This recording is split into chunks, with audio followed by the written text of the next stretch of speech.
రేవంత్ వ్యాఖ్యలకు కౌంటర్ ఇస్తున్నారు గులాబీ నేతలు. కృష్ణా గోదావరి ప్రాజెక్టులపై చర్చకు తాము సిద్ధమని తెలిపారు మాజీ మంత్రి హరీష్ రావు. అసెంబ్లీ సమావేశాలు ఎప్పుడు పెడతారో పెట్టండి, శాసనసభలో దిమ్మ తిరిగే సమాధానం చెబుతామంటూ సవాల్ విసిరారు. కేఆర్ఎంపీకి ప్రాజెక్టుల అప్పగింతకు 10 ఏళ్ల తమ పాలనలో ఒప్పుకోలేదని, నీటి పంపకాలపై కేంద్రానికే అనేక షరతులు పెట్టామన్నారు కేటీఆర్. రేవంత్ సర్కార్ మాత్రం కేంద్రం ఒత్తిడికి తలొగ్గి రాష్ట్ర ప్రయోజనాలను ఫణంగా పెట్టి ప్రాజెక్టుల అప్పగింతకు ఒప్పుకున్నారని మండిపడ్డారు.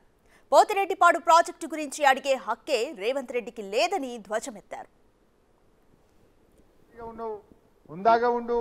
విషయం మీద మాట్లాడు, చర్చ పెట్టు, అసెంబ్లీలో లేదో అసెంబ్లీలో చర్చ పెట్ట మాట్లాడు. Yes, we're ready. నువ్వు ఎప్పుడు పెట్టావో పెట్టు, నీ దిమ్మెది రేటట్టు అసెంబ్లీలో సమాధానం చెప్తాం బిడ్డ. గతంలో మా కేసీఆర్ గారు ఇదే అసెంబ్లీలో పవర్ పాయింట్ ప్రజెంటేషన్ పెడితే మేం ప్రిపేర్ కాలేదని ముఖం చాటేసి పారిపోయింది నీ కాంగ్రెస్ పార్టీ. బట్ మేము అట్లా పారిపోం, నీ దిమ్మ తిరిగే సమాధానం చెప్తాం. మేము తయారుగా ఉన్నాం. నువ్వు చేసిన తప్పును తెలంగాణ ప్రజలకు అర్థమయ్యేటట్టు అసెంబ్లీ సాక్షిగా నీ సంగతి ఏందో బయట పెట్టామని చెప్పి మనం చేస్తా ఉన్నాం.